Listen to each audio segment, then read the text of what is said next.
Hari ini kita akan melatih otot inti kita. Jadi siap-siap berkeringat ya.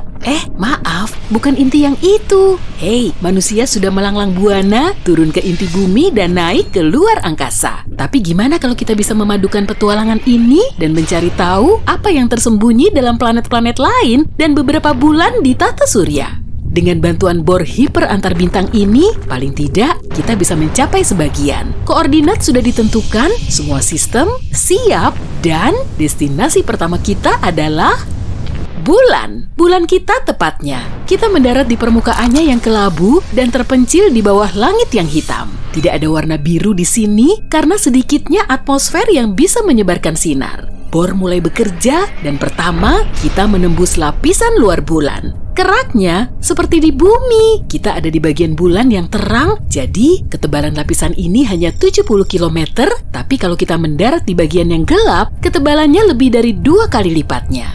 Bulan adalah objek berbatu, jadi sebagian keraknya tersusun atas silikon, besi, aluminium, kalsium, oksigen, dan magnesium dengan unsur-unsur lain dalam jumlah lebih kecil. Lebih jauh ke bawah, kita bertemu mantelnya. Dan ini adalah perjalanan panjang dan membosankan. Ketebalan lapisan ini sekitar 1.400 km. Makin dalam, suhu makin panas. Kita menemukan materi komposit, piroksen, dan olivin. Materi ini tersusun atas besi, silikon, oksigen, dan magnesium dalam proporsi berbeda. Akhirnya, kita menerobos lapisan keras dan memasuki inti luar yang semi cair. Berjalan lagi sejauh 150 km ke depan, menembus rawa yang mendidih ini. Dan kita menyelam ke lautan besi di kulit inti cair. Ketebalannya hampir 100 km dan logam cair itu bisa membuat kita menguap, tapi bor ini dibuat untuk menahan serangan yang sangat berat. Lalu, kita mendadak berhenti. Di bagian terdalam bulan, terdapat inti besi padat setebal 240 km. Kita bisa mengebornya, tapi tidak perlu. Jadi kita pasang saja bendera di sini dan skip ke planet berikutnya di daftar pengeboran kita, yang adalah Merkurius. Di dalam bulan, suhunya panas, tapi di permukaan planet terkecil tata surya kita ini justru lebih panas lagi. Itu tentu karena letaknya yang begitu dekat dengan matahari. Oke, mari kita bor.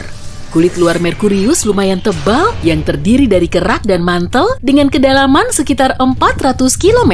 Perjalanan ini kurang menarik karena tidak seperti bumi dalam banyak hal. Tapi, bor tiba-tiba berhenti menabrak dinding logam padat. Ini adalah inti Merkurius yang berdiameter 4.000 km. Inti Merkurius menempati 85% diameter keseluruhannya. Tak ada gunanya menembusnya. Ini dinding logam sejati dan sangat padat. Ayo, kita skip ke planet berikut. Dan kita di planet Mars sekarang. Oh, lihat, lagi sunset nih. Matahari membuat langit jadi biru samar. Tapi kita di sini mau ngebor. Jadi, ayo kita mulai saja. Kerak Mars cukup tipis dibanding kerak bumi, hanya sedalam 10-50 km. Tapi komposisinya sangat mirip, ada besi, aluminium, kalsium, kalium, dan magnesium. Itu salah satu alasan kenapa manusia ingin mendiami planet merah ini kelak. Planet ini sangat mirip dengan planet kita. Gak perlu lama-lama mengebor lapisan pertama, dan kita sekarang menghadapi lapisan kedua. Mantelnya, ini adalah lapisan keras dan berbatu setebal 1.800 km. Berkat ukurannya, kegempaan Mars sudah tidak aktif lagi. Tidak ada magma mendidih di dekat permukaan planet, membuatnya hening dan jinak. Ini penggalian yang panjang, tapi akhirnya kita berhenti mendadak, menabrak inti planet. Sebuah bola besi, nikel, dan belerang berdiameter 3.200 sampai 4.200 km. Ini lebih besar daripada inti Merkurius, tapi planetnya sendiri juga lebih besar. Jadi, masuk akal. Oke, perhentian kita berikutnya akan lebih menarik, sebab ini adalah Jupiter. Massa raksasa gas ini 2 kali massa semua planet lain di tata surya jika digabungkan. Dan kita mendarat tepat di tengah lautan. Lautan itu, kupastikan, adalah yang terluas di seluruh tata surya dan terdiri dari hidrogen cair. Bor menembus permukaan planet dengan lancar karena di sini tidak ada batuan atau logam keras. Hanya ada gas dan cairan. Tapi goncangannya, astaga, tekanan di planet ini lebih dari sekadar besar dan bisa dibilang tidak terbayangkan. Bor hampir tidak bisa bertahan dan selagi masuk lebih dalam, tekanannya juga semakin tinggi. kita sudah sampai di inti Jupiter dan situasi di sini tak tertahankan. Suhunya sekitar 50.000 derajat Celcius dan intinya sendiri tidak padat tapi juga cair yang disatukan oleh tekanan sangat kuat dari semua arah.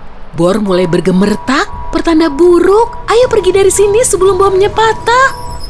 Fiuh, tak ada angin, tak ada tekanan, dan tak ada panas. Yang ada di sekeliling kita hanya tanah kosong beres yang dihiasi pegunungan dan berkas kemerahan. Ini adalah Europa, salah satu bulan Jupiter yang paling menjanjikan. Selagi kita mengebor es, aku mau menjelaskan. Europa adalah salah satu kandidat yang memiliki kehidupan luar angkasa di tata surya. Dan ini bisa ditemukan tepat di bawah kulit beres yang sekarang sedang kita gali. Tebalnya hanya 15-25 km dan di bawahnya adalah laut air asin raksasa. Luasnya 2 kali seluruh lautan di bumi dijadikan satu. Titik terdalam di bumi adalah Challenger Deep dan dalamnya 10 km lebih. Di sisi lain, kedalaman lautan di Europa bisa mencapai 160 km.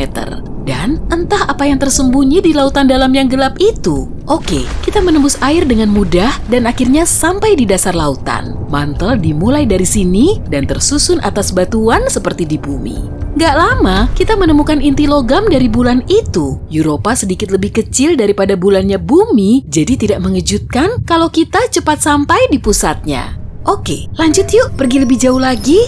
Oh, sebaiknya kita mengebor secepat mungkin. Lihat saja, di sini panas membara. Kita pasti ada di Io, bulan lain dari Jupiter dan dunia yang paling aktif gunung berapinya dalam tata surya. Lihat, gunung berapi itu 2 kali ukuran Everest dan sekarang sedang meletus. Untungnya kita sudah di bawah permukaan Io, tapi itu bukan berarti kita sudah aman. Di bawah sini, semuanya juga lelehan, didominasi warna kuning dan kecoklatan karena tingginya kadar belerang. Baunya pasti busuk banget.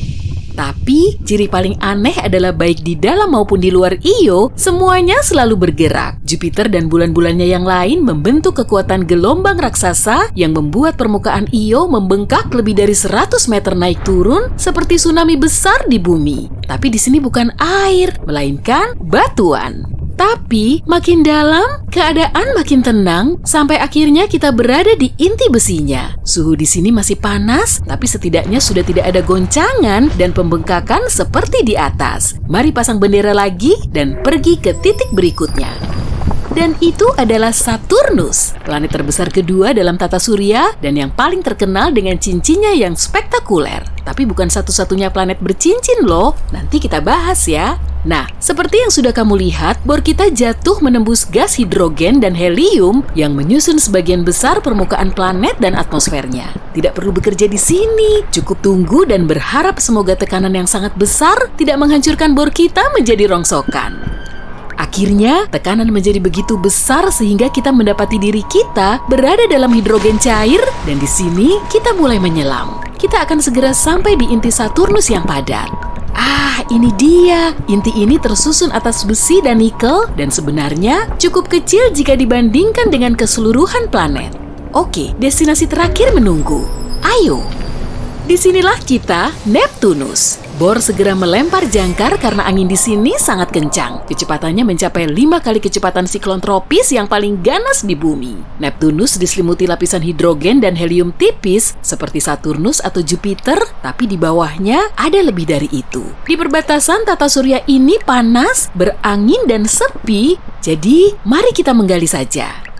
Di bawah bermacam-macam gas itu, tiba-tiba ada massa air, metana, dan amonia panas yang menggelegak. Fiuh, zat-zat ini panas. Meskipun Neptunus disebut raksasa es, namanya berasal dari intinya jauh di dalam, yakni tujuan kita sekarang. Ada sebuah bola batuan dan es kecil. Dan meskipun di atas suhunya mendidih, es di bawah sini tetap dingin.